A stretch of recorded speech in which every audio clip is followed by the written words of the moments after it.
Hello, everybody. This is James, and welcome to the show. And today we are. Hold on just a second. Hold on.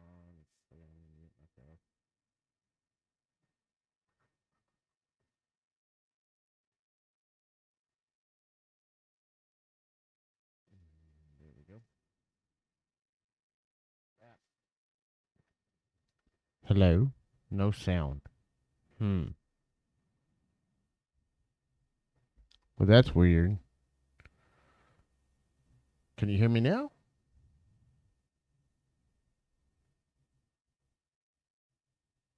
Good now. Okay. All right. Well, let's try that again. And. All right. All right. So, let's try this again.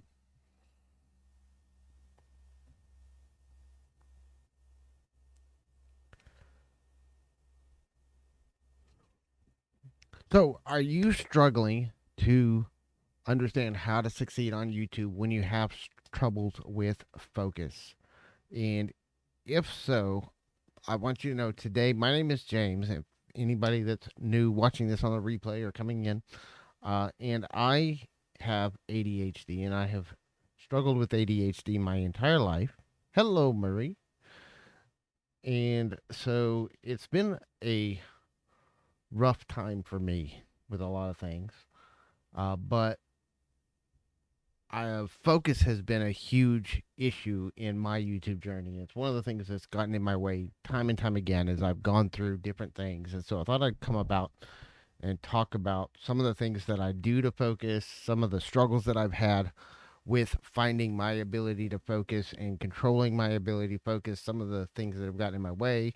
And it helps to kind of understand some of the crazy, stupid things that I do sometimes, like trying to start another channel after I said I wasn't going to, and some of the changes that we've made, some of the things that we've been working around. So uh, I've been working.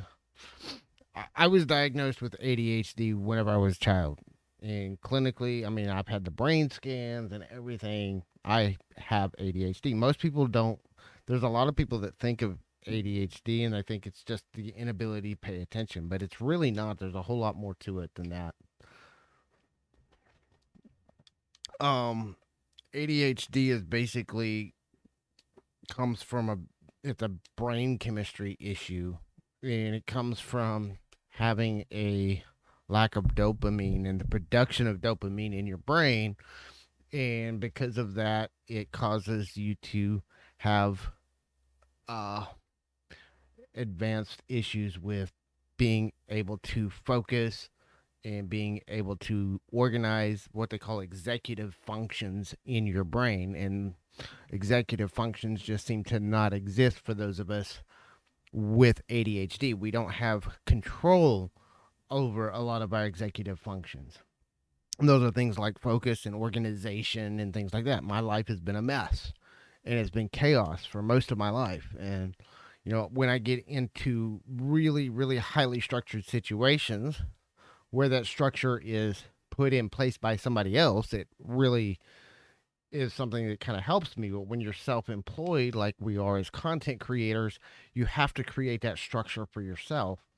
And for me, it's next to impossible to actually create the structure. Once I get the structure in place, it actually works fairly well, but it takes me a lot of work to get the structure in place.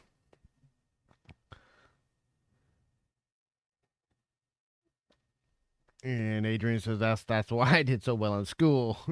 For me, I barely graduated high school. I didn't know until graduation day if I was going to walk across the stage.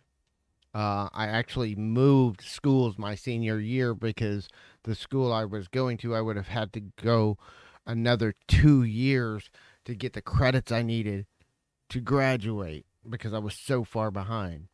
And so I moved to a different school district that had different rules and that would allow me to graduate on time. And even then, I still didn't know if I was going to graduate until the last minute. Yeah, see, I hyper focus. This is one of the things with ADHD people. When you're really interested in something and when something piques you, like for me content does. That's why I do a YouTube growth channel, is because I hyper focus on YouTube strategies, and I dig into this stuff all day every day, and the fact that I'm just creating content about what I study and what I learn and what I'm practicing and learning about myself. I've been fascinated with just the idea of online content since about 2008. And so I've studied it and I've looked into it, but my lack of focus is part of why I haven't been super successful at it. Because over the last, 12 years, 15, 13 years almost, I've started over 120 different websites. Talk about lack of focus. I've been literally all over the place. I've started multiple YouTube channels. I've started multiple podcasts. I've started blogs. I've started websites. And I've done a lot of projects. And sometimes I was doing multiple of these projects all at one time. And, they always say, everybody always says the power of focus. But I've been fascinated by the art of content creation, and the things that I've done and stuck with the most and the longest were in the areas of online content creation. I ran a blog for about 5 years on how to blog and how to monetize that blog and how to create content on blogs. And I was actually working as a freelance writer at the time, and I was ghostwriting. I was writing not only my own blogs, I was writing for other people's blogs. I was writing ebooks for other people, and doing that kind of stuff. I did recorded content. I did a lot of voice work for people. I actually was the voice, reading multiple ebooks or multiple audiobooks. And I actually did the voice work for several people's audiobooks back in the days. And yeah,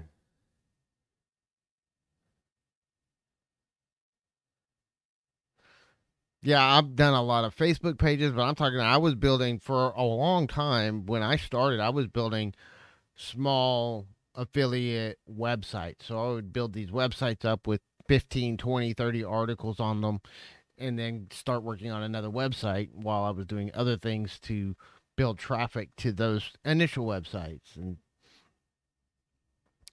And so one of the thing that has always got me hyper focused, and it's whenever I started really, really diving into my ADHD last year, because I've had ADHD my entire life, but I really started studying it last year and started really researching ADHD and trying to figure out how to make some sense while I was running my other channel and running the storage scavenger business.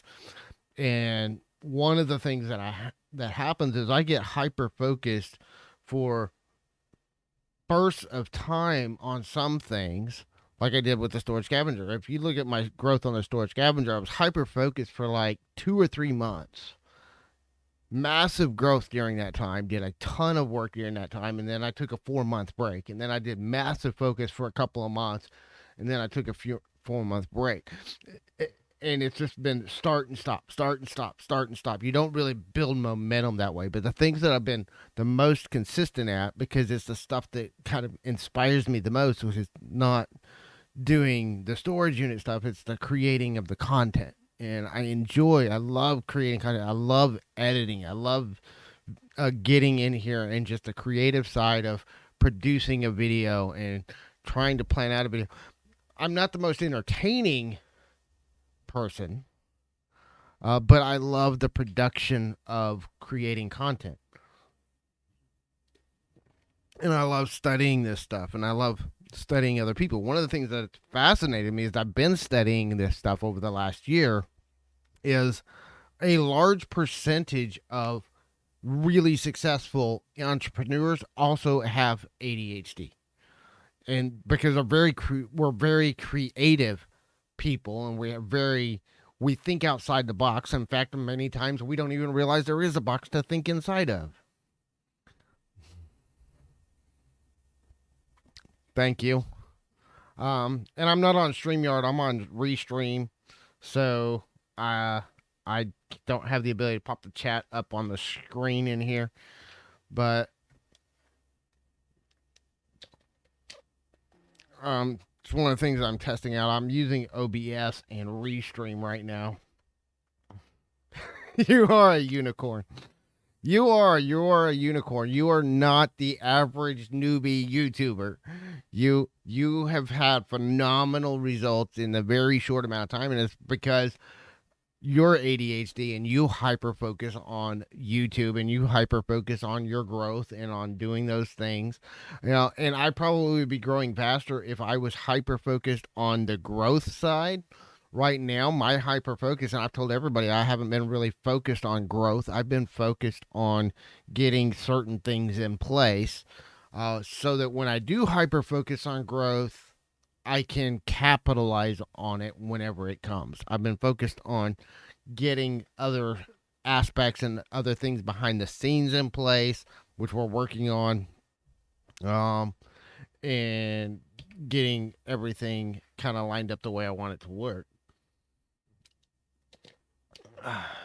But, having ADHD, we hyper focus on things at times, and sometimes it might be long periods of time when we're really into something. We can hyper focus on it for a really, really long time, and whenever we're not interested in something, no force on earth can get us to focus on it.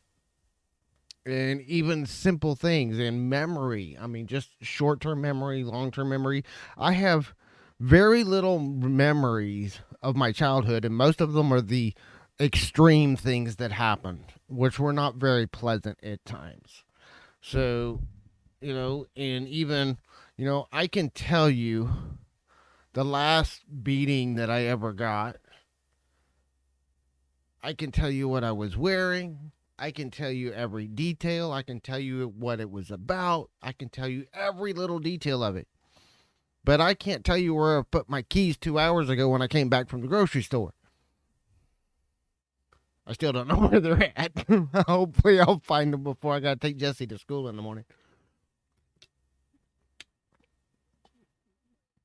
Well, it's not that we don't remember anything but the bad stuff. It's just the bad stuff has what it takes for us to remember it. Most people will have better memory of things that have the most emotional attachment to it. When we have ADHD, it's more extreme. So the things that you have an extreme emotional attachment to are the things you're going to remember extremely vividly. In most cases, that's the heavily traumatizing things that we went through, sadly. But also we can remember the good things if there was enough emotional attachment to them. But the things that were just kind of like, yay, we're not going to remember it. Probably in a few hours, we won't remember it. I'll have whole conversations with people, and an hour later, I don't even remember having the conversation. I have a shelf for my keys when I remember to use it. See, this is the problem. We give ourselves all these little tools and things to help us with ADHD, and that's something that we do. But we have to remember to use them. I have all kinds of documents. This is one of the things that I do in my workflow is I have all kinds of documents that I've created to help keep me on track, and they work really, really well when I remember to use them. But I have videos that I have forgotten. I'm sitting here going through my computer, and I found projects on videos I forgot I even started because I didn't document them in my workflow. Some of them were ones that I started before I got the workflow documentation set up, and some of them are ones that I just forgot to document them. But whenever we do document them, things go really, really well. And I can get into a workflow and I can crank out. I've had days where I will come in and I will plan, record, and edit 5 videos in one day. Because once I get hyper focused and I don't have any distractions, I will sit here and work for. I've done it before. I have actually worked 72 hours straight without even stopping to eat. Because I get so hyper focused on what I'm doing. If I don't get distracted, I will go 72 hours without eating because I will get so hyper focused in what I'm doing that I forget to stop and eat. I'll forget to stop and take breaks every once in a while. I'll just get into it and I will churn out. And especially, we work really, really well when we're under a deadline. If I'm under pressure to get something out. This is why we set an aggressive posting schedule for my channel. It's not because I'm just super excited to get out and create content every day. It's because I know if I set myself those tight deadlines, I'll get the work done. If I set myself those aggressive deadlines that I have to meet for myself, I'll get the work done because that'll push me to get the work done. Whereas if I don't have that deadline, if I don't have that pressure on myself to get it out, it may not get out.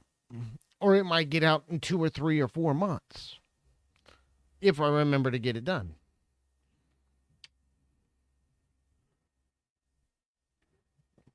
Yeah, we create all these tools and stuff to help us stay focused. But this is something with ADHD. This is one of the things that's gotten me in trouble, and this is part of why I wanted to move away from the store scavenger and move to doing this is because I can set up 90% of the work of what I'm wanting to set up is being done right now on the front end because I'm creating products and I'm creating things that once they're all in place, and granted, I'll still probably do more over time, but once I get the core stuff that I'm setting in place, it's done and everything is delivered to the customer, to the people on the other end digitally. So once I set up, it's all automated and I don't have to remember to package it. I don't have to remember to ship it.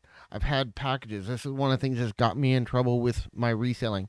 And I've lost a lot of friends and I've actually hurt some people through some of the stuff that I've done by forgetting to ship stuff, forgetting to send invoices. And it wasn't meant to. And I fully intended to. And sometimes I even thought I had already done it. But then something distracted me. And this is the problem with ADHD. Once I'm in that hyper focused state, once something distracts me, it might be days, weeks, or months before I get back to it. And it's not that I mean to, I just don't think about it. And it's out of sight, out of mind. If I don't see it, if I don't think about it, it doesn't register then. And if I don't have a system in place to remind myself of it, it just doesn't get done. I just forget about it. And this is part of ADHD. So we try to limit that. We're trying to put systems and processes in place. This is why I harp on systems and processes so much, is because for me, it's critical for me to stay on track, for me to keep myself going. And if I don't do it, stuff's going to get in the way. And it affects everything I do on YouTube. This is why, I'm going along and shiny object syndrome comes along and I try to avoid. This is why and I agree with Adrian. I've chatted about this a couple of times. I'm glad I'm not on this Clubhouse app because I would probably never get anything done because I would be in there all day, every day.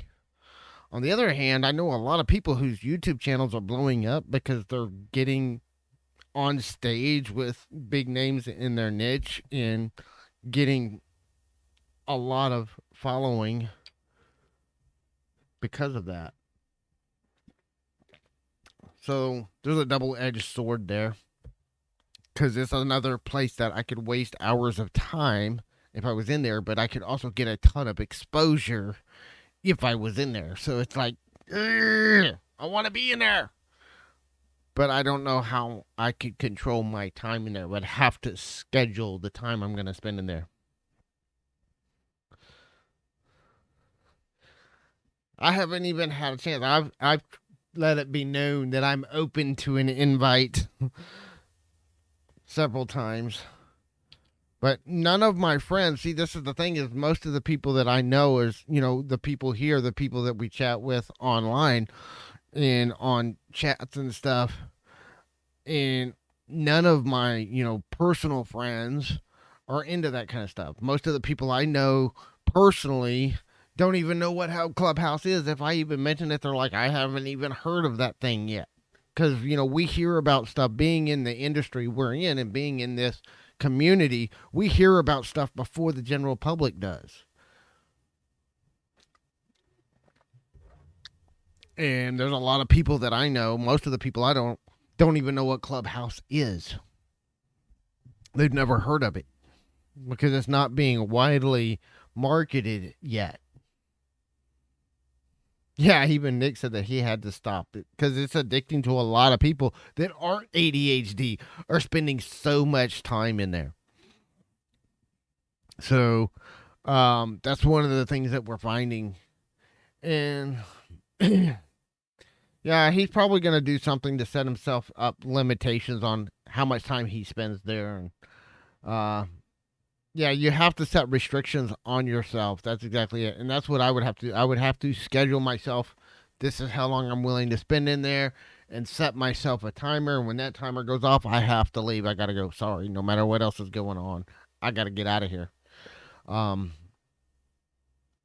then, we have so many, because there's so many different things to do. I mean, there's so many sites to be on, so many places to be, so many places. I mean, you got Facebook, Instagram, YouTube, TikTok, Clubhouse. And those are just a few. I mean, there's hundreds and hundreds of these sites out there that we could be out on, networking, talking to people, meeting people, creating content. So you have to pick and choose where you're going to spend your time. You got to pick and choose where you're going to spend your energy and what you're going to put your focus on. I would probably spend, maybe one day that I would set one day aside to spend on Clubhouse, because I know if I got in there, I probably wouldn't get off for the whole day. So I'd probably schedule myself one whole day a week to do Clubhouse if I was in Clubhouse. And then I would just have to turn it off the rest of the time and turn off notifications so I didn't get distracted and go in there. And the one that's really killer is Twitter, because you go onto Twitter and everybody I'm following is like, oh my God, this conversation's going on in Clubhouse. Get in here right now. I'd have to turn off Twitter just so that I wouldn't be getting all those notifications about what's going on in Clubhouse. Yeah, but this is one of the things that depends on your mindset and your focus. Because whenever I'm in, and especially like if I'm in there listening to Nick Nimmin or Daryl Eves, or, if you get into one of those conversations with Sean Cannell or some of those guys, and those are the ones that I would be going into and spending all day on. The problem is I would be sitting there taking notes the whole time and I wouldn't get anything else done. I love having some background noise going while I'm working, and I will do that, but it has to be something that I don't have to pay attention to. Or else I will pay attention to it and I will forget everything else. Hello, Moon Goddess. Thank you for joining us today. Hope you're having a fantastic day.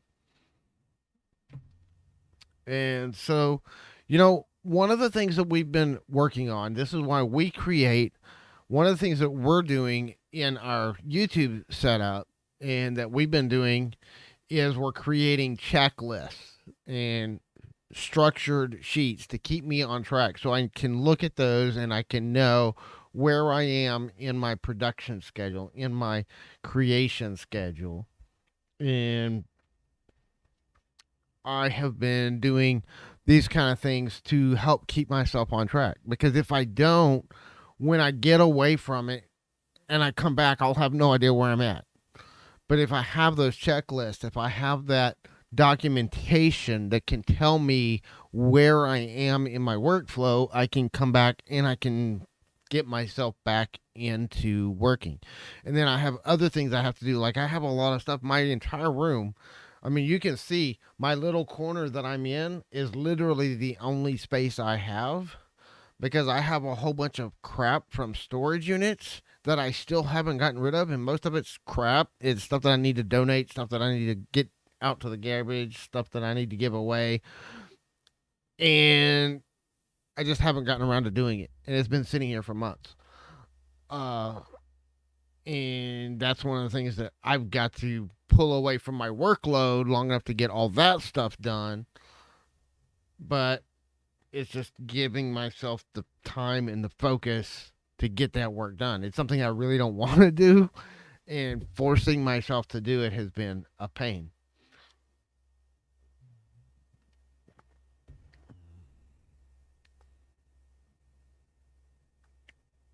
Yeah, sometimes Pixelpia not taking notes because it's all repetitive. A lot of things you will hear after you've heard it a few times, it's going to be the same stuff. I mean, if you go, I mean, really listen to Nick Nimmon's live streams every week.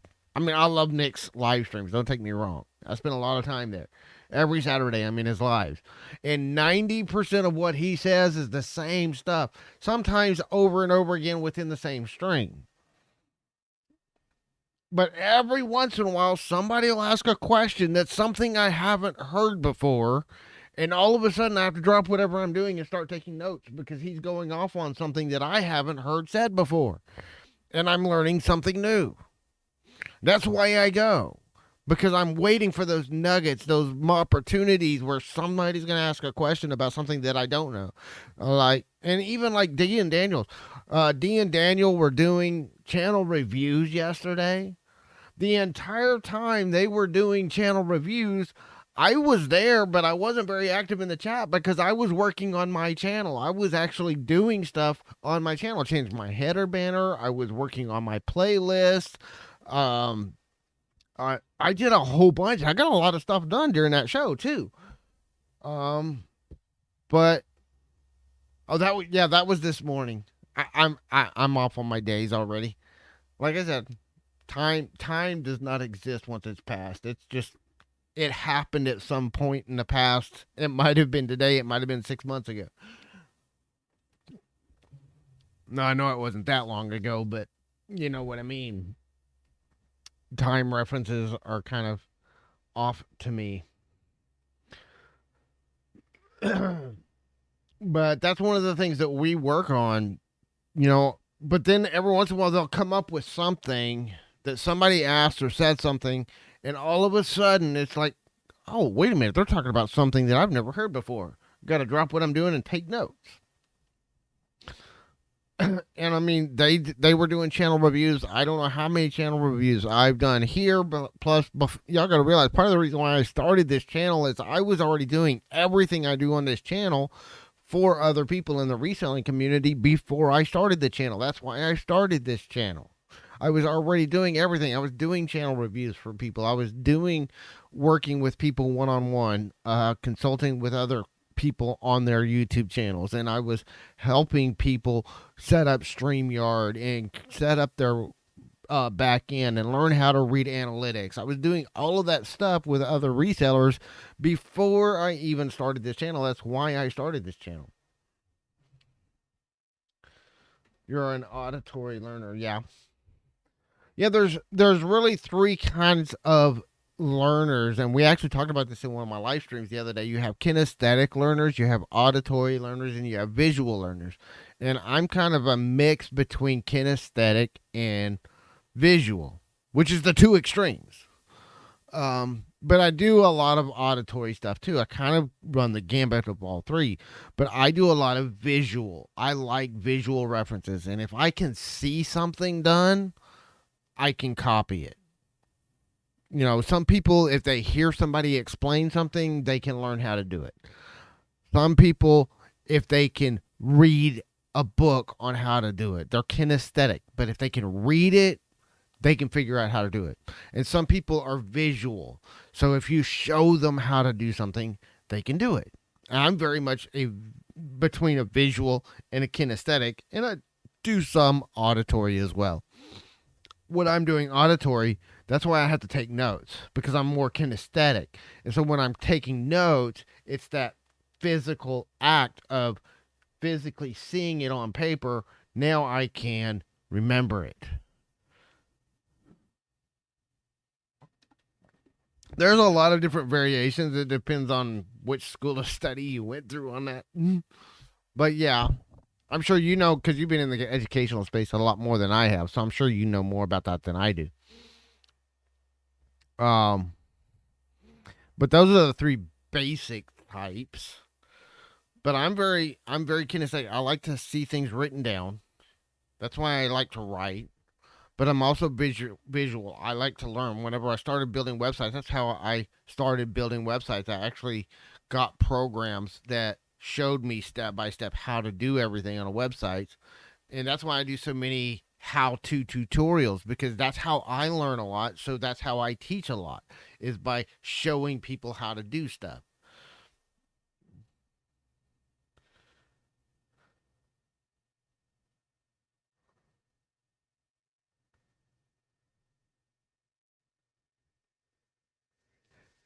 Yeah, I would. I can't with the way I'm streaming this. I can't even pull up your channel and do a channel review right now. But I will be doing some more channel reviews again. Um, but one of the things that we are doing, we're putting systems and processes in place. But another thing is like I have notes all over the place to keep myself. I even have a note on my door. One of the things is planning and sitting down and setting my objectives. You know, we talked about setting strategic objectives for what you want to accomplish with your channel. We talked about setting strategic objectives for you to achieve um, with each video you put out. I set myself strategic objectives for each day. And I have like 2 or 3 strategic objectives that I'm going to achieve the next day. And one of the things I have on my door when I walk out the door, I have a note over here that says, have you planned your objectives for tomorrow? Because if I don't see that note, half the time I'll be halfway out the door and I'm like, oh crap, I got to go back and write my objectives for tomorrow because I haven't written them down yet. And that's part of what I do with my whiteboard that's right over here. I actually use it for a lot of my planning and laying things out and seeing and visualizing how I'm going to do things. Um,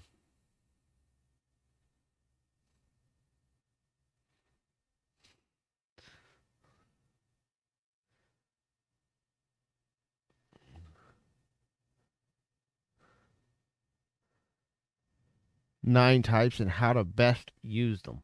Oh well, that's good and interesting. That's the kind of information that YouTubers need to know too. So we might talk about that someday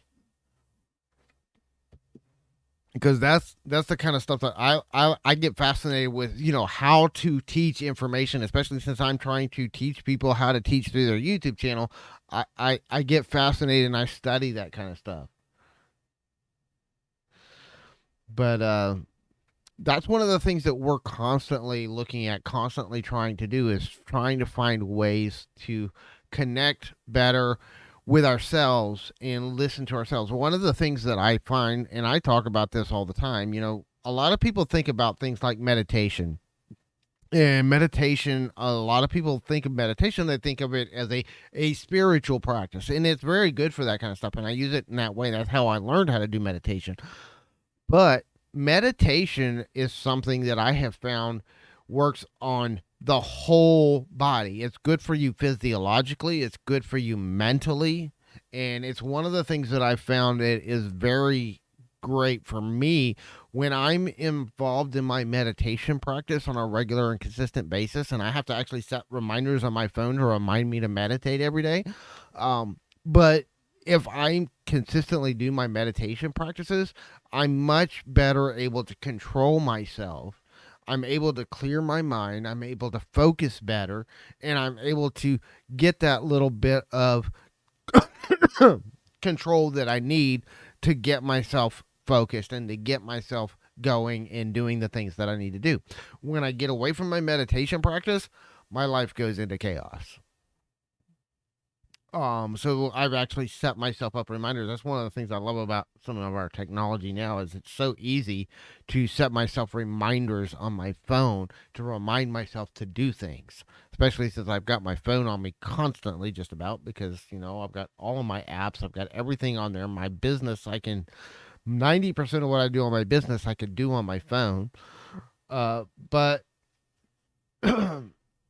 I use it all the time and I set myself reminders, but I use meditation to do mind dumps. And what I'll do is I will do mindful meditations where I just allow all the millions of thoughts going through my mind to just kind of surface and allow them a chance to breathe and allow themselves to be heard. And then I'll sit down after that meditation and write all those thoughts down and just write and write and write until I run out of things to write. And that might be 5 or 10 minutes, and sometimes it might be 45 minutes or an hour later. I'm still sitting there writing. But it's one of the practices that I've learned. When I do that, I can get ideas out of my head. And sometimes that helps to calm down the flow of stuff coming through my mind constantly. And one of the things that I have learned how to do is to train my mind to allow it to do that. And there's a lot of people that, even my wife, because she's ADHD too, and two of us that are ADHD in the same household, it is not necessarily a fun combination because we both forget things all the time. But sometimes she thinks I don't have ADHD the way I think I do because I don't react to it, and a lot of it's because I've trained myself to, one, hide it really well, and pretend that I don't have it because I spent most of my life being ridiculed because of it. But I've also learned how to manage my disorders so that I can achieve what little bit I do achieve. And, one of the things that really helps with ADHD people is having structure and order. When you have a disabled child, order and structure go out the window because things are very chaotic. So this is one of the areas that I'm working on, trying to figure out how to add more structure and keep things somewhat structured. Take a thinking sauna. Sauna.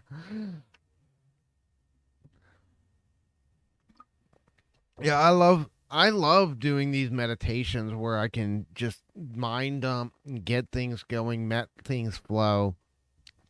And it's a great way to understand and get more out of me.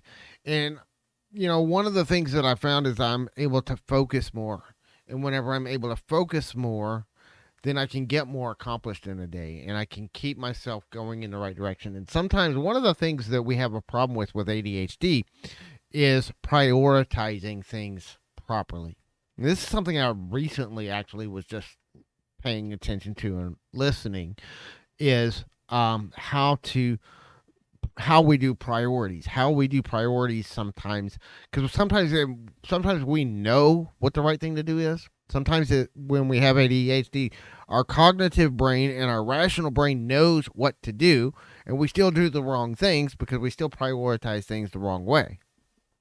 And so this is one of the things that I've been really, really looking at, and that's one of the things I've been doing with looking at what I've been doing with my business and what I've been doing with my channel. And that's why I was like, my brain was telling me, oh, I need to put this content on a second channel. When I started talking about the mindset stuff, yeah, I'll talk about that in a minute, Pia. My brain starts telling me to do different things, and that's when I started a second channel, even though I said I wasn't going to, and I was working on setting up the Inspired Tuber show on its own channel.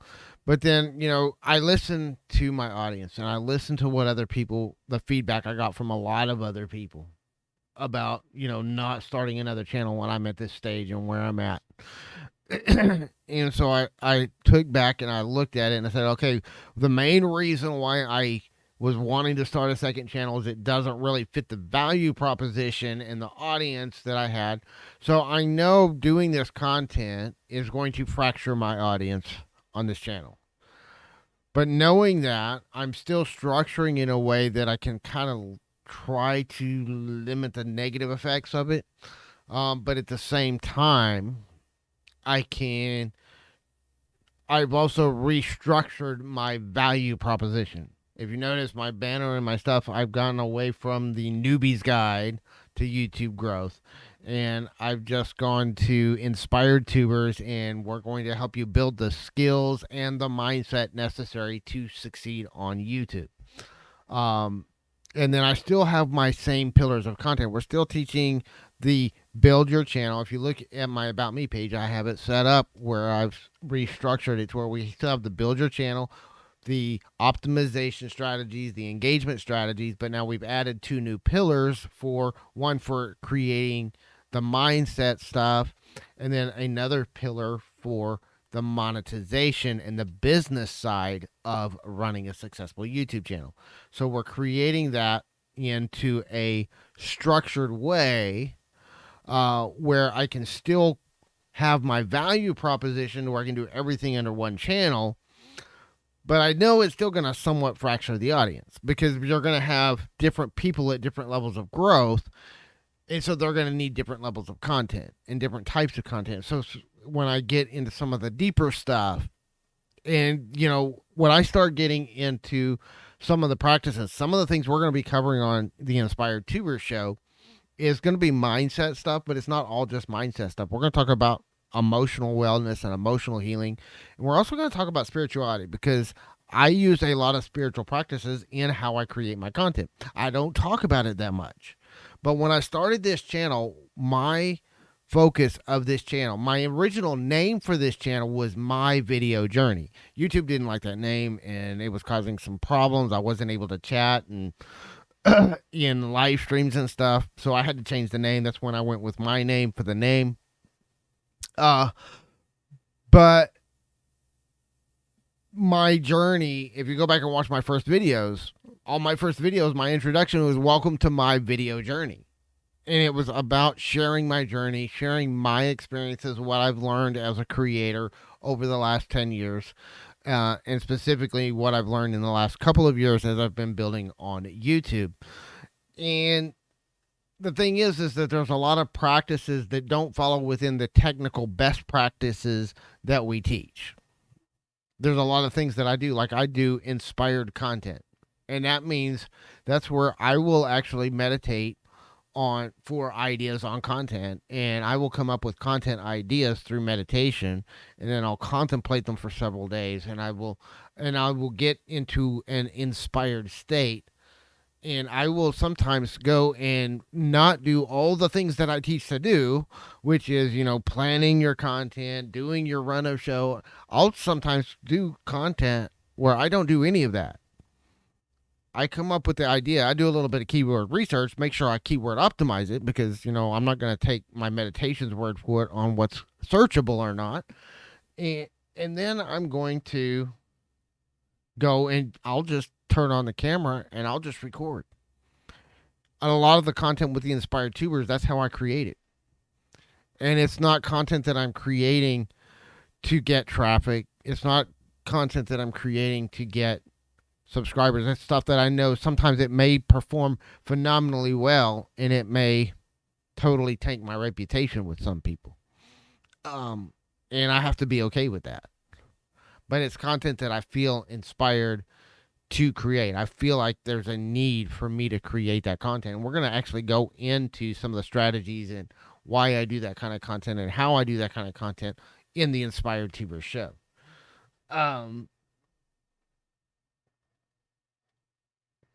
But that content is not about the views. It's not about the subscribers. It's about just creating something that I need to create. And that's one of the things that I think is important in your YouTube journey. We talk about, planning your content. We talk about your searchable content. We talk about, recommended content. And I think you need a balance. You need some of that highly structured content that is there for building your viewers, for helping your viewers, and it's all about your viewers. And even the content that I'm creating in this inspired way, it's all about the viewers, but at the same time, it's something that I'm creating because I feel the need to create it, whether anybody ever watches it or not. And some of that stuff may get 5 views, it may get 10 views, and it might get 5 million views. I don't know. It's not mine to control, and it's not content that is rational. Some of it's going to be really irrational.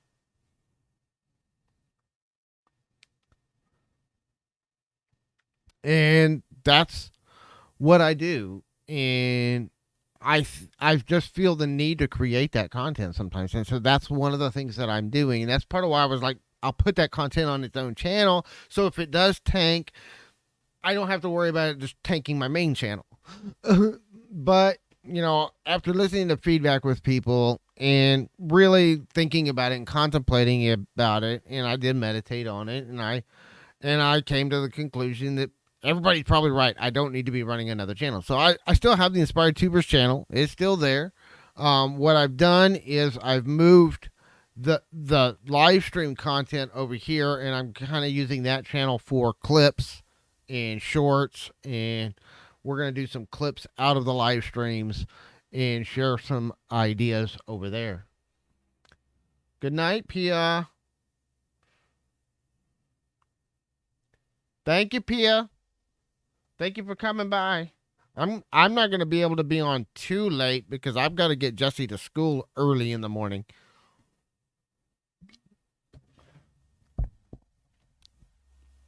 But my ADHD has been a huge part of my channel. One of the best things you can do if you struggle with ADHD or with a lack of focus is adding more structure. I talk about structure all the time, and this is why. Because adding those structured plans in there, adding the run of show, adding the ability to have checklists to keep yourself on track, to know where you're at in your editing process. If you're trying to set up live streams, having a structured run of show that keeps you on track during your show, having those things that structure what you're doing is going to help you create your content in a creative way, but in a structured way that keeps your workflow going. And you schedule certain things for certain days. Like every Friday, part of the reason we do the conversations on content in the morning on Friday is Friday afternoon. I am doing every Friday afternoon after we do the conversations on content show, I'm doing a deep dive into my analytics. That's when every Friday I go into my analytics and we really deep dive into what's working, what's not, what's getting traffic, what's not, where am I missing people. That's when I start breaking down my audience retention reports and looking at where I'm losing people and looking at what I'm doing during those times when I'm losing people, so I can try to figure out what to tweak in our content so that we can keep people on, keep people coming back, and keep people engaged in our content. I schedule myself a time to do that every week. And that's the only time, most of the time, that I even look at my analytics. I don't even open my analytics because I know some people that sit there and stare at their analytics almost on a daily basis. And they don't even have a clue what they're looking at 90% of the time anyway, because they haven't bothered to learn how to read their analytics. They're just staring at numbers. But, and then they're looking at the numbers and they're looking at the data analytics gives them, and they're looking at it the wrong way. They're looking at it as a way to get themselves down. One of the things that's really, really important, whether you have ADHD or any kind of issues like that, is make it easy for yourself to win. What are the rules you're setting up for yourself to call yourself a successful channel, to call yourself a successful day? If my stats have gone up, one of the things that I look at to consider my week a win, if I won this week on YouTube, it's because I gained new subscribers. I had new views. My average watch time went up. I'm looking at my stats and saying, did these metrics go up? I'm not saying did they get where I want them to be. I didn't set myself extreme heights and say, if I don't have 1,000 subscribers by the end of next week, then I failed on YouTube and I'm going to quit. I don't do that.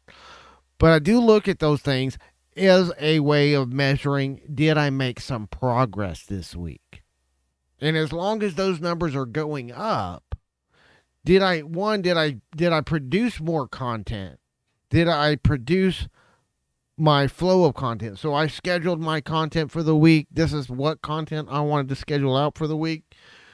Did I produce that content? Did I get those tasks accomplished? And then the other thing is, did I improve with the results that I got? And as long as those results numbers are going up, we're getting more subscribers.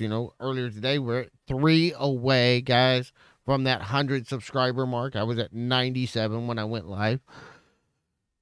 Are you going up? Are your stats improving? So make it easy for yourself to win. Set your rules to win. And it's not about having low standards, but it's about, we should always be pushing our standards. That's how we're going to improve. But we want to set the success goals, the goals that we consider ourselves to be winning, low enough that we can achieve it. Because that's one of the problems, is a lot of people are setting the rules up where they can't win the game because they're setting themselves unrealistic rules to win. Or things, their entire success is based on factors they can't control. I know people that are like, I'm not successful as a YouTuber because I've been YouTubing for 6 months and I don't have 1,000 subscribers yet. Well, you can't control how many people subscribe to your channel, but how many videos have you put out? Have you set your rules up to be things you can control, like how much content you're putting out instead of how many people are watching your content? Because you have no control and very little influence over how many people watch your content when you're small. The more you grow, the more you learn, the more you develop those skills, the more you're going to have influence over those things, but you never fully control them.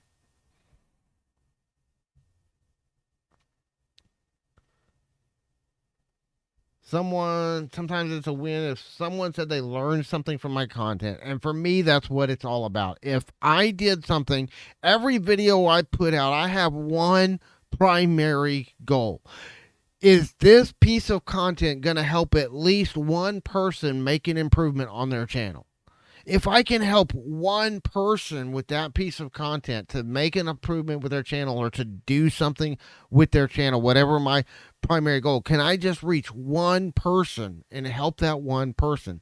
And if you create content with that idea of, I'm going to put this out there, and if it just helps one person, if it finds out one person that really needed that information, then it was a win.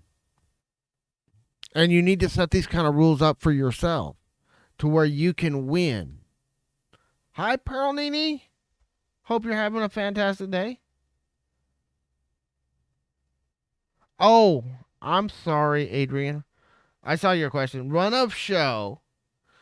That's a term I learned from Owen Video. I call it the show blueprint. He calls it the run of show.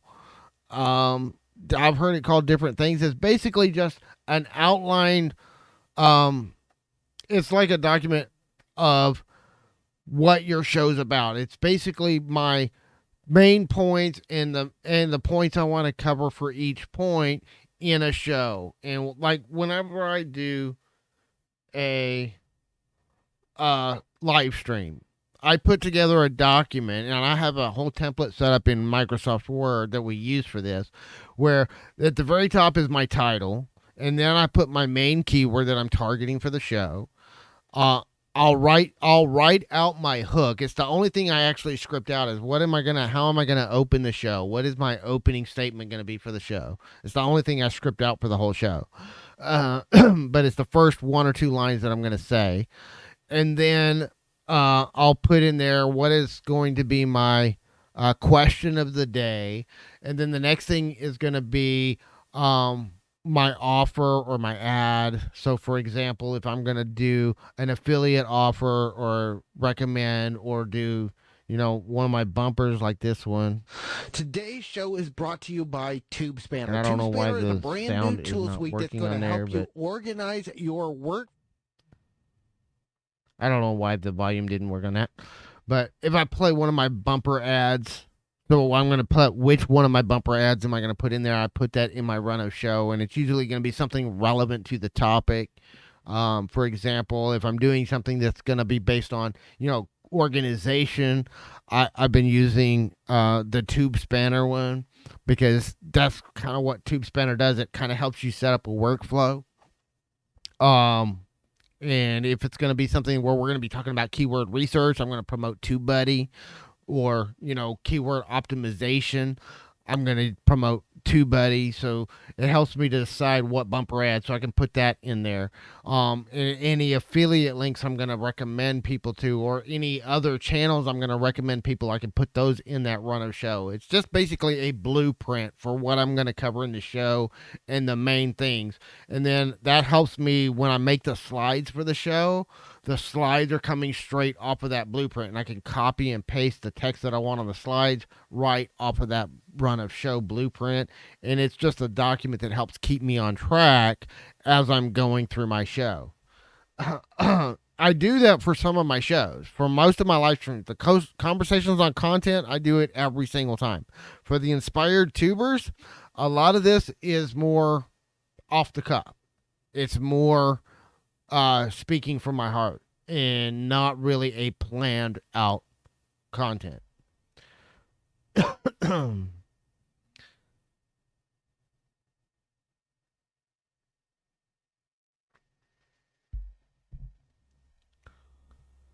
I'm also working on. I've got a whole new live stream setup that we've been working on over the weekend, and I'm still buggy with it. So I've switched one. I'm back on my mixer instead of using my. So I'm doing everything through a mixer right now. Um, but the other thing is I've started using. Well, I'm peaking. Hold on. Let me adjust my mic. I'm peaking too high. Um, I've also started using OBS, which is another program to stream, because it allows me to do things like to buy me a coffee. So I can put that up there. And then it allows me to change scenes, so I can do things like that, where I can change scenes and put different things up on the slides. There's different things I can do with it. It's something I'm testing to see how well it works. But I'm having some buggy issues, and 90% of it's user error. I'm still learning how to do it all. So I'm sure once I learn how all this stuff works, it'll be a lot better. I'm still trying to get my color corrections just right. My color's still off a little bit when I'm looking at the camera. At least on my end, it is. Um, so yeah, that's kind of some of the stuff that we're working on.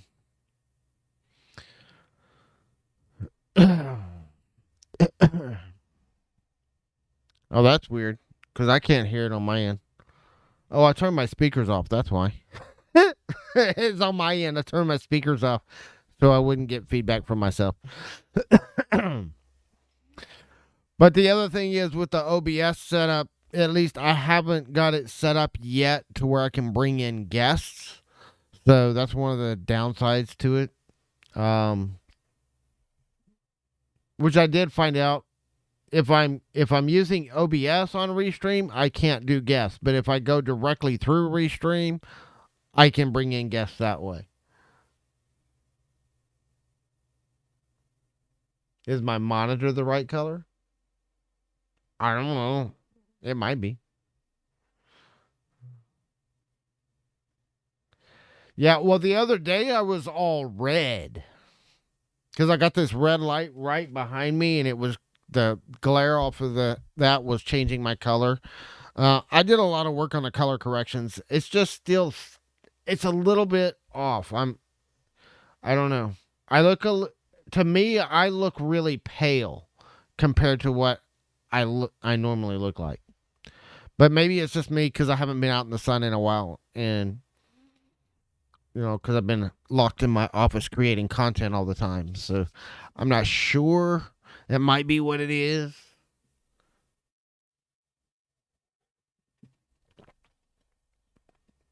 So, so, so how's everybody else doing?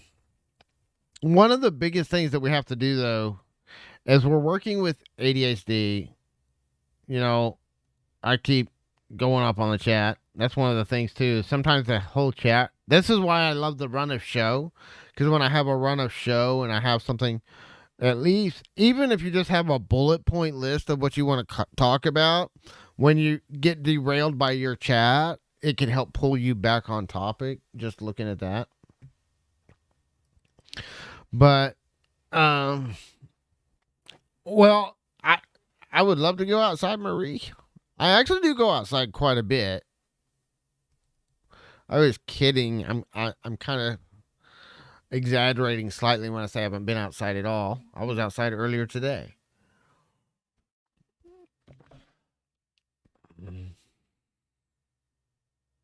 Go feed a seagull.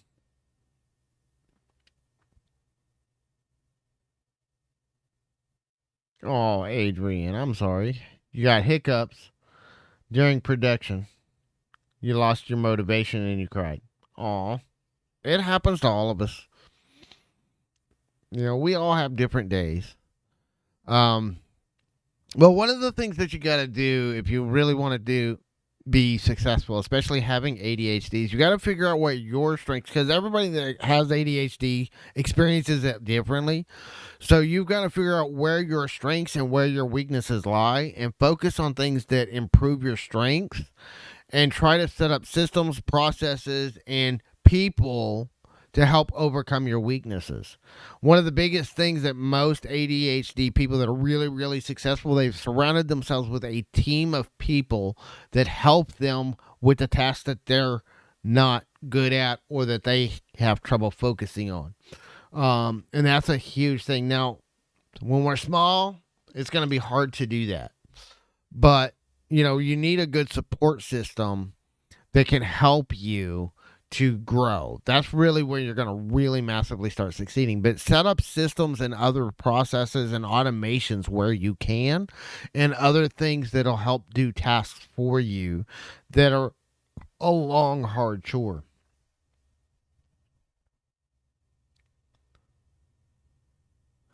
Um, yeah, in fact, that kind of goes back to a question I was asked earlier, and I said I'd go back to it. Thanks for reminding me. Somebody asked earlier if I was medicated for my ADHD, and the answer is no. I'm not. I when I was on when I was 19, I've told this story, and I'm not going to tell the whole story. I'll just tell part of it. When I was 19, I attempted suicide, and luckily a friend saved my life, and he found me and he saved my life, and then he saved my life in more ways than one, because he also took me, and that's when I really started diving into spirituality and things of that nature, and he helped me turn my life around because I was headed in a really bad direction. But part of the reason why was because I had been on Ritalin for as long as I can remember, and I had just come off of Ritalin, and I came off of Ritalin cold turkey. And so because of that, mixed with my depression and everything else, suicidal tendencies is very common with people coming off of Ritalin without being weaned off of it. But I have not been medicated since for my ADHD. I've self-medicated, but I'm not officially medicated. One of the things that we're looking at trying, I've been looking at some of the research. I'm still doing some research into it because I've seen two sides of it, and I've seen some people saying it's really helpful, and some people that are saying it's not. But I've been looking into CBD oil, and one, I've heard a lot of people, and I've done a lot of research into it on how it's helping people with anxiety, which I have extremely high levels of anxiety naturally. And in the last 18 months, my anxiety has been at the highest level it's ever been in my life. Some of it has to do with the family issues we've been through. Some of it's been with the pandemic.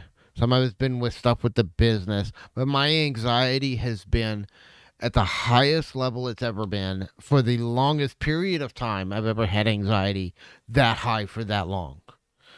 Um, and so I've been looking into CBD to help me manage my anxiety. One of the things I've been finding as I've been doing some research recently is there's a lot of people using CBD to manage ADHD.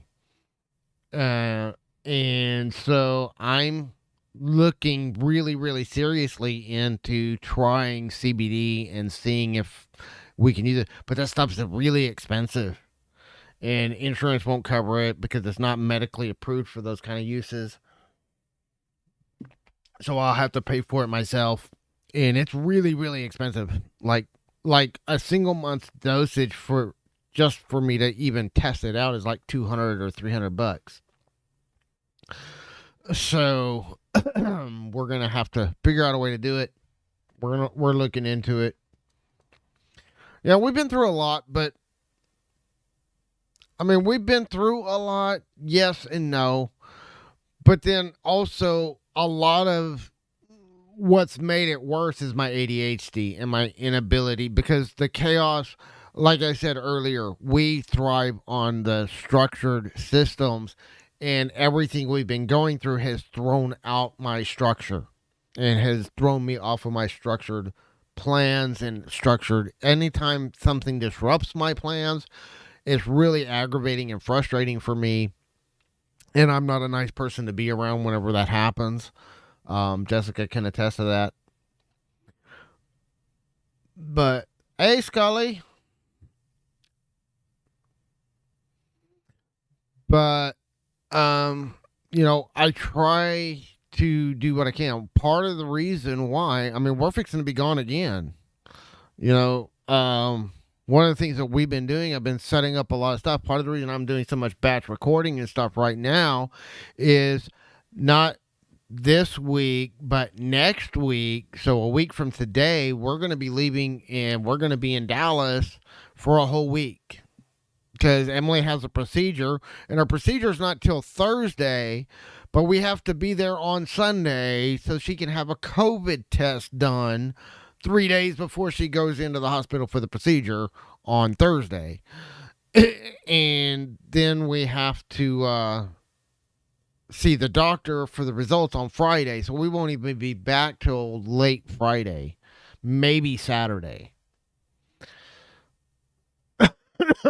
And the results of that procedure are going to determine whether or not we're back up there within the next month for several weeks to do a surgery.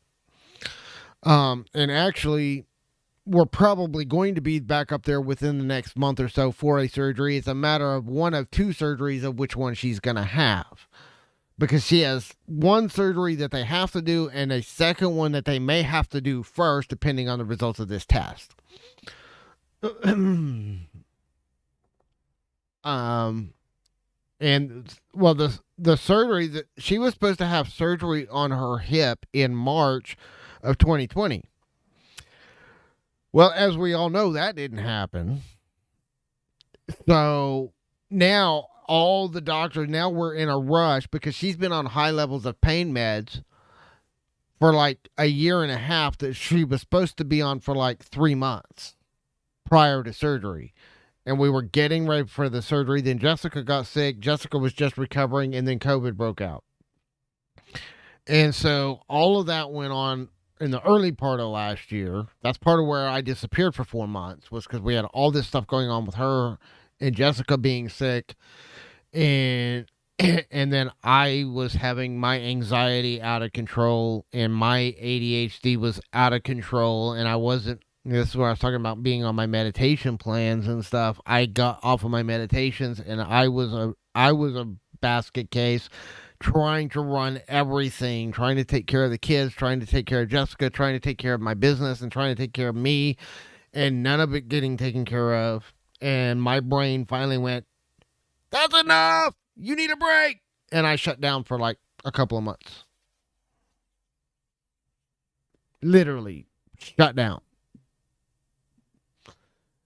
And that's a part of my story I haven't really told very many people.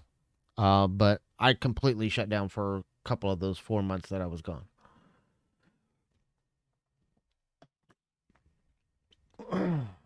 And I've been fighting really hard with everything going on. And part of it too, this is going to get into some of my weird stuff.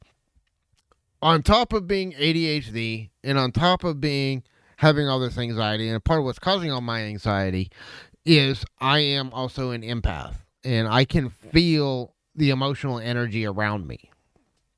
And so when the world went crazy in March, I could feel the emotional energy everywhere I go. I can't even be in my own house and around my own family because I can just feel it, and I can feel it at a level I've never felt it before, just all the time.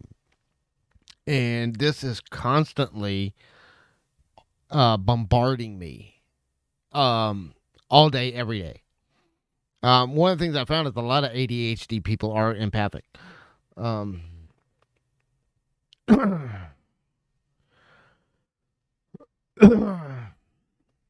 Thank you, Scully. And then in the last couple of months, all of the emotional energy around the election has had my emotional energy. I have just been fighting constantly with all the negative emotions going on around this election. And I have just been trying to not soak that in, because part of it too is whenever I'm feeling that energy, a lot of times I've kind of learned how to at times tell whether it's my energy, whether it's me feeling that way, or if it's something I'm picking up from outside of myself. But a lot of times I can't tell if it's me or if it's something outside of me that I'm just feeling. And it's really confusing. And that elevates my anxiety, and it completely and totally blows anything I try to do to focus. And sometimes I just have to bury myself away from people completely and totally, even my own family, and allow myself to get centered and get myself. And it might take me a day or two, and it might take me a month or two.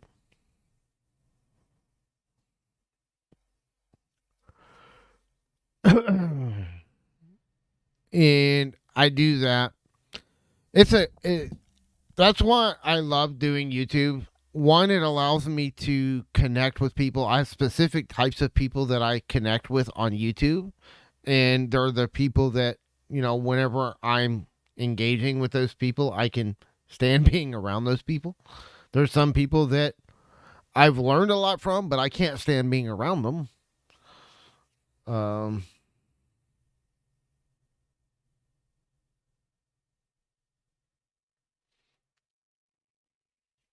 There's a lot of YouTube's a lot of time investment. There's a lot of time you can do it with very little time. It's just going to take you longer to get somewhere when you're doing it part time. And even if you're doing it full time, it takes a lot of time and energy and a lot of work and a lot of focus.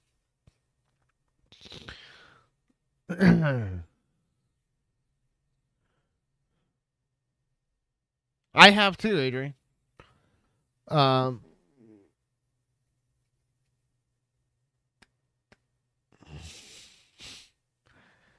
It'll grow. It's just getting it worked out. Mine's growing. It's slow, but I haven't focused on growth.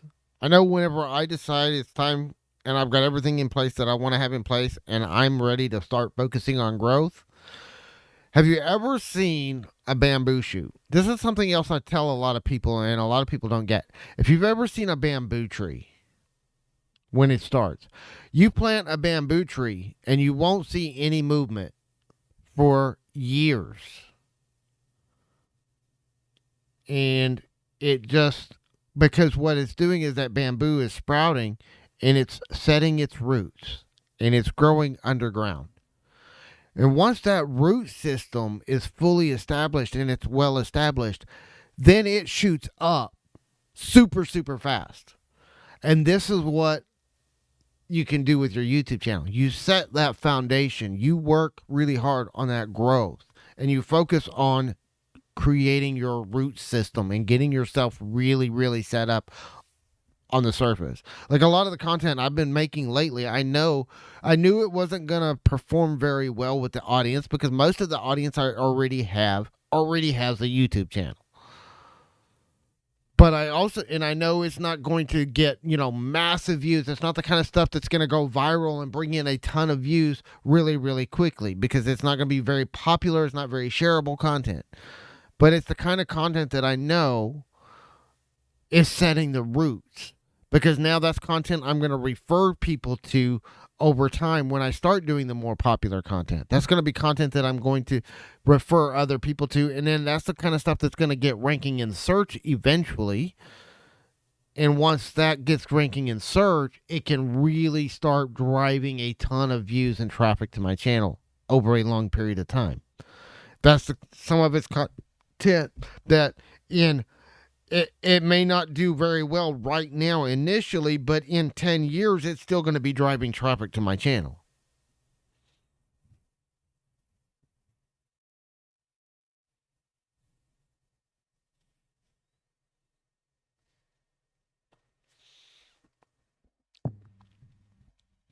You just rolled in here with semi-frame from your novels.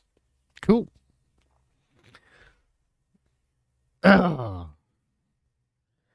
But yeah, I mean, you got to set that foundation, and that's what I've been doing. I've been laying the foundation for my content. One of the things, I'm always telling people about creating these pillars of content, and one of the things that I'm doing is I've laid out all of my pillars. That's what most of that is on my whiteboard is me planning out the pillars for my content.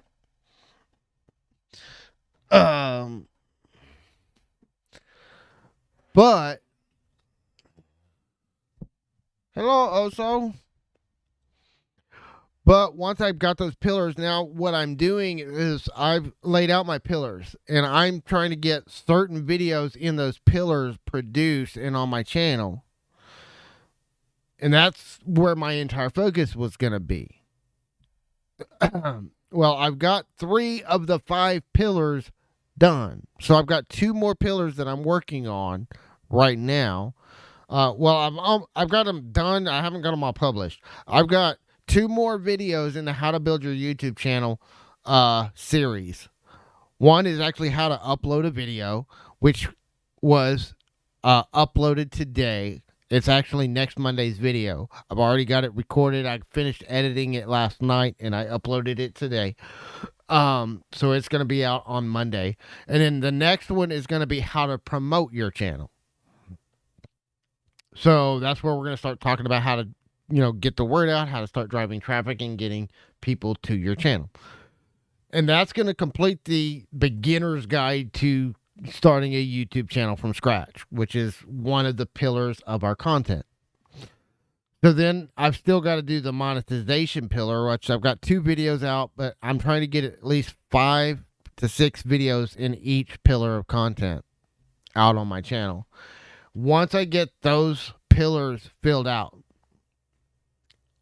I'm going to be all about focusing in on looking at all of my pillars and deciding, okay, this is the pillar that's getting the most traffic, and we're going to focus on this one pillar now for a little while while we build up the audience. And then it's going to be all about focusing on that pillar and growing the channel as fast as we can. And then it's going to be, we're going to put it in overdrive, and we're going to probably be hitting everybody else's live stream that we can possibly get on. We're going to be talking to everybody we can. But see, a lot of people don't get what I've been doing for the last 6 months. I've been building relationships with D. Nimmin. I've been building a relationship with Brian G. Johnson. I've been building a relationship with Daniel Vitale. I've been building a relationship with Shelly.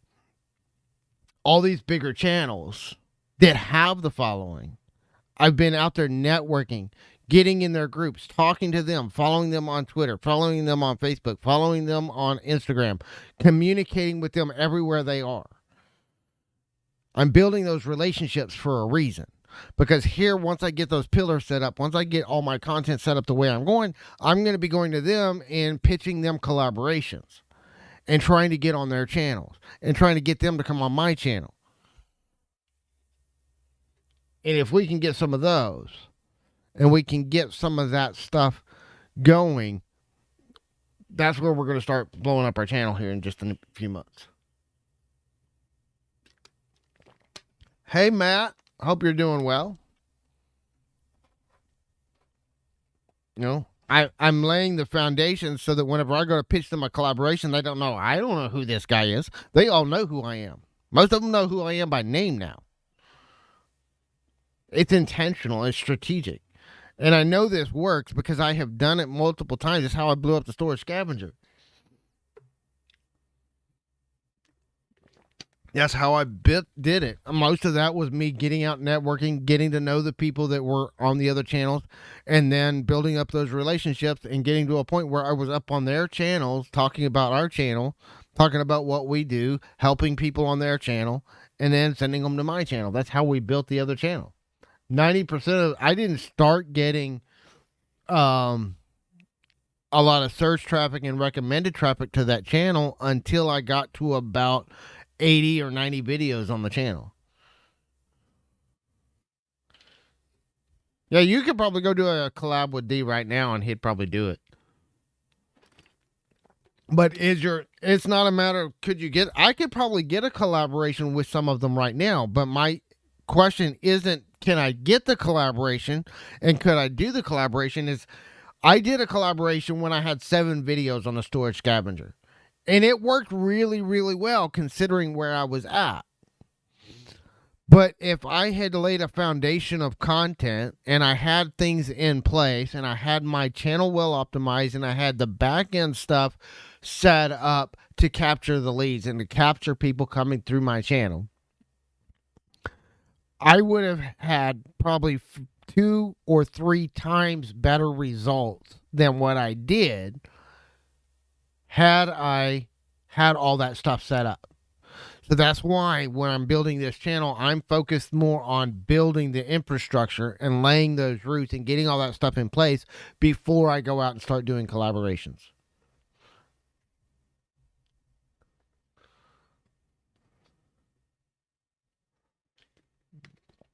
Yeah, it's not just content. That's where I'm working on. I have content. I have a product that people can buy so I can monetize some of that traffic. I have an email opt-in set up so that I can capture leads into an email address. I want all of that stuff set up before I start doing collaborations. And that's one of the things I'm working on every single day. That's what I'm working on in the back end. When you don't see me, is I'm working on writing my ebook that I'm going to sell, putting together my opt-in stuff so that I can build an email list. I'm setting all that stuff up on the back end behind the scenes so that when I get there, when I get those collaborations, I can capture those people and I can draw them in and I can keep them coming back for more.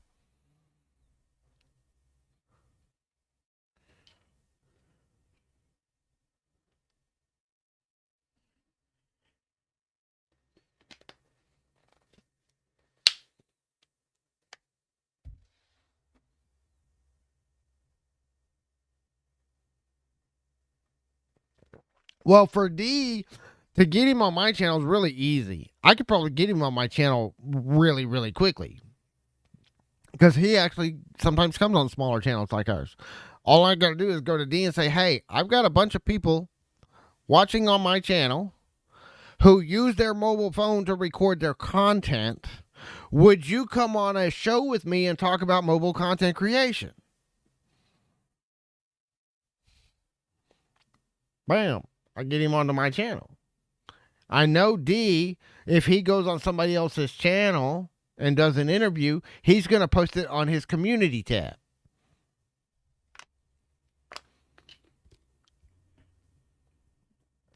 He'll probably tweet it out. He'll probably share it.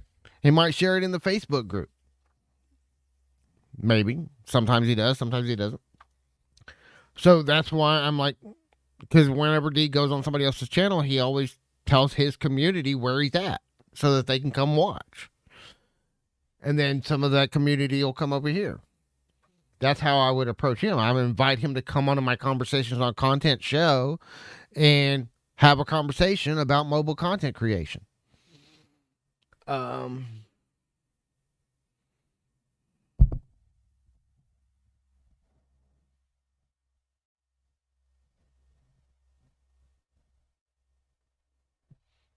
Yeah, I think he will. Like I said, I'm trying to get the foundation in place because if I go to a channel with 100,000 subscribers, when I was on a storage scavenger, I had 7 videos on my channel. I did a collaboration with a channel with 10,000 subscribers, and there was another channel that had 100,000 subscribers. And with all the traffic I got from that collaboration, I only got about 200 subscribers. Now, I probably could have had 500 to 600 subscribers had I had more content, better content, and if I had funnels in place to capture those people when they came into my channel. That's what I'm talking about. That's what I'm setting up. I'm setting up those funnels to capture people when they come to my channel.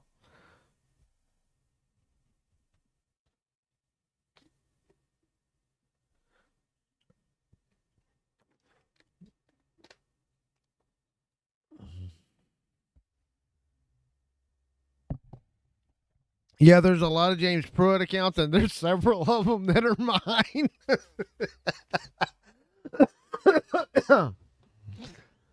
You can see my original channel. One of the top ranking ones in YouTube search is my first channel.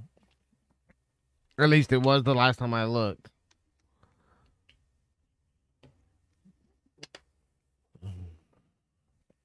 But there's another there's a lot of other James Pruitts too.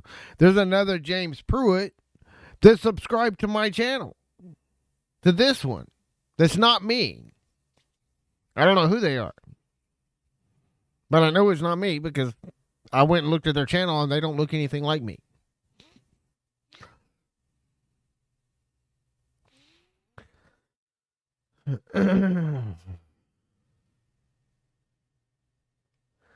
Part of the encyclopedia entails having a searchable name. Yeah, I know. But you know what? I didn't rank for my name with my other channel whenever I first started that channel either. There was other people outranking me for that name. But over time, I started ranking for it.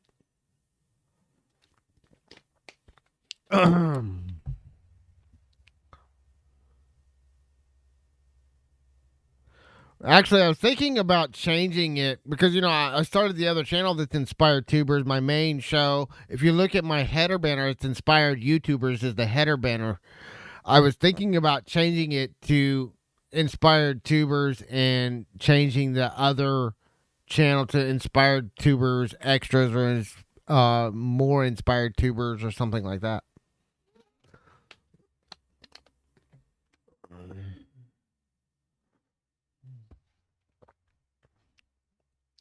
I also know I can outrank those 50 others. I don't worry about the competition. The only ones I got to compete against really are myself.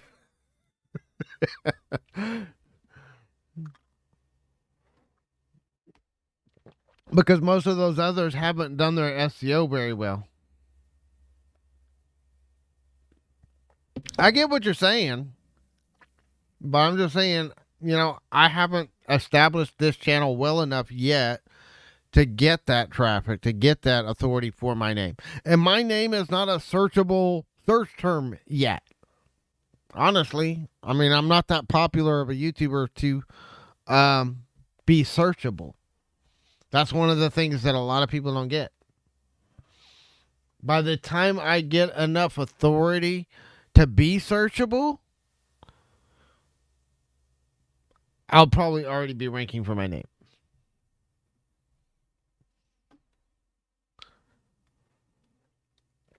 Because if I have that enough authority, YouTube will naturally rank me higher.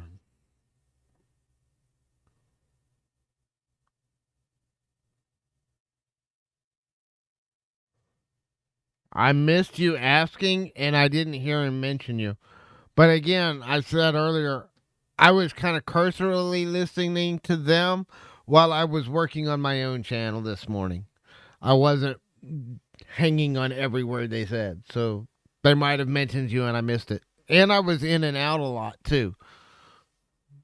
I was in and out of the room a lot. So, because I was listening on the computer, I wasn't listening on my phone. And so I didn't have it on when I left the room.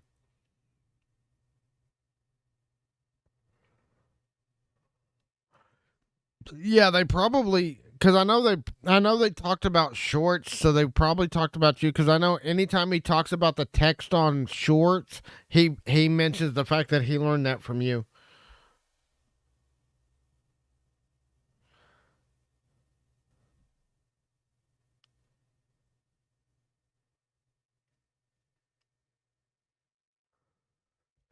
Yeah, well, that's why I went.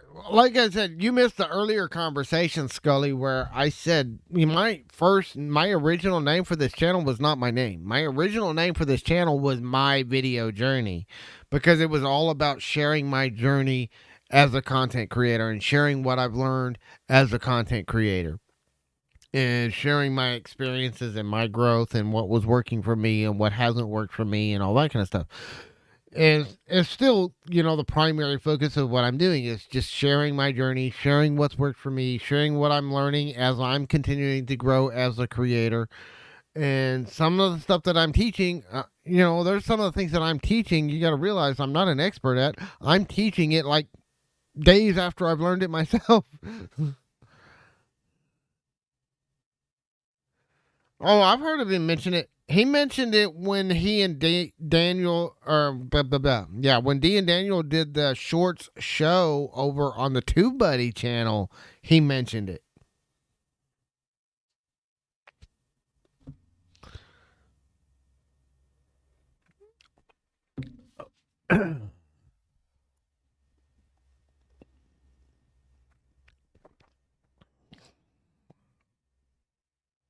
And he mentioned you then.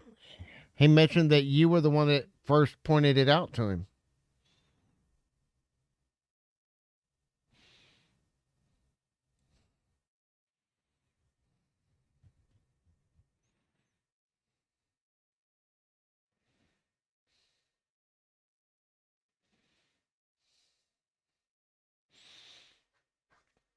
So, yeah, every time I've heard him mention that text on the screen, he mentions that he learned it from you.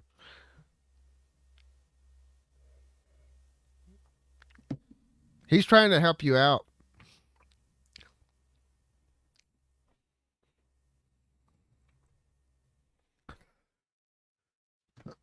Oh. And then he did a review. I know because I was in and out of the chat a few times, and I know he did a review on the wrong channel.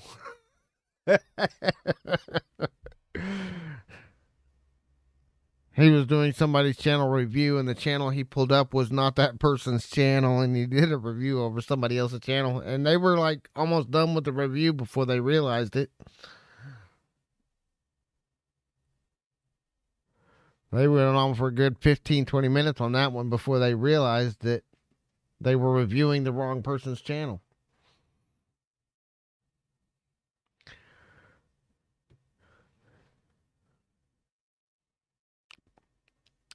Yep. Hey, I got followed on Twitter, y'all, by Nick. Nick now follows me on Twitter. He followed me the other day. I'm like, woo! Fangirl! Nick's following me on Twitter.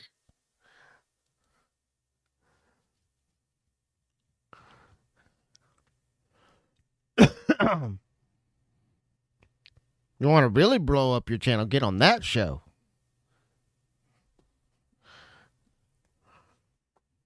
I probably got a lot of work to do before I could get on his show, though.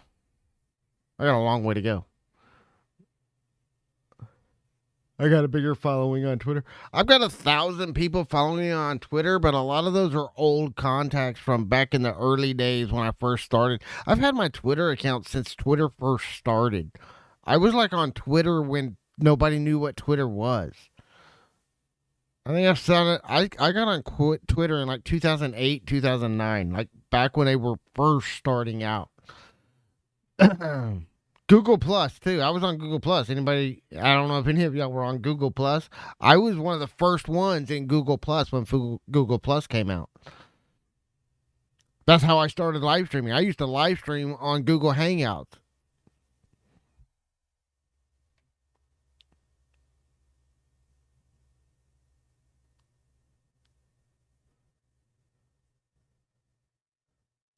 Yep. Back in the day when you had, it was kind of like Clubhouse. You had to get an invite to get in. And luckily, I was blogging at the time and I was working with a brand. There was a well known brand in the blogging community. And they gave me an invite to come in. And so I got in really, really early when they started Google Plus.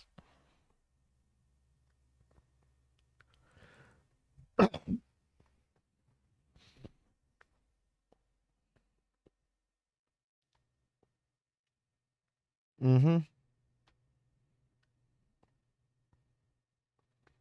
Oh no, it wasn't like Clubhouse is where they give out a limited number. You could pretty much invite anybody you wanted to. You didn't have a limited number of invitations to give out.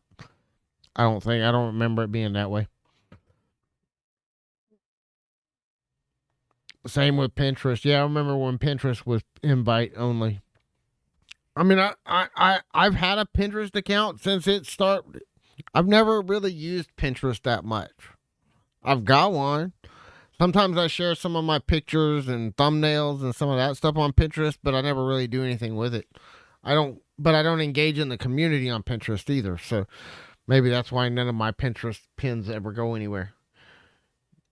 I don't know that it does me any good because I just post there every once in a while.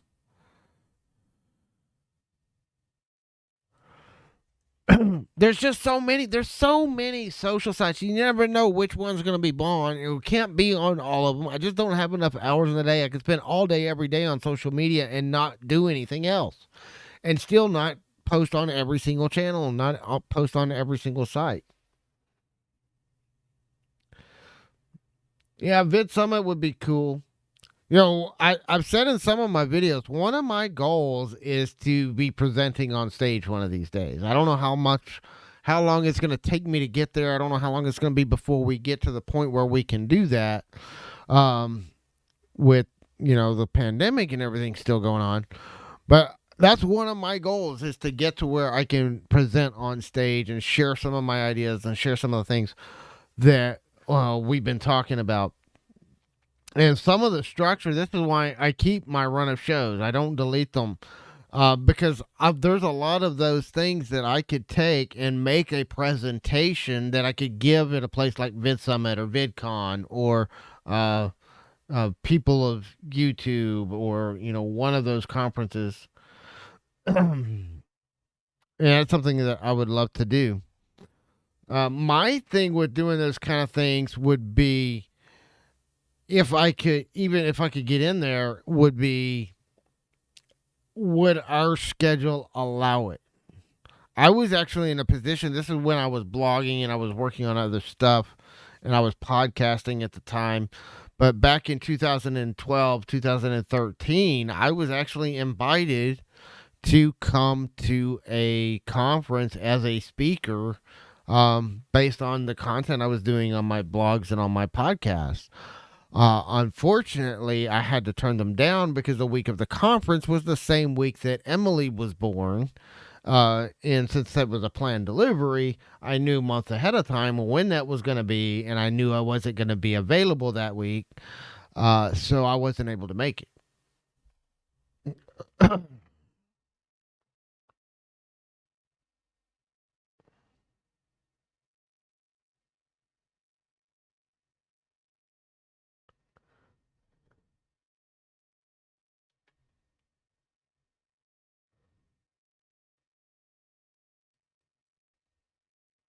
Yep. That's one thing I don't like about using this OBS. I can't highlight your comments there, Scully.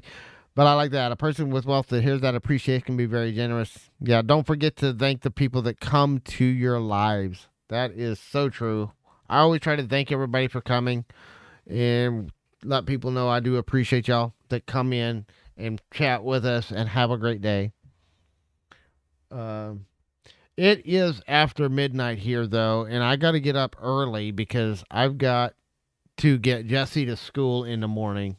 So I appreciate you guys hanging out with me and let me vent, let me chat about, my ADHD.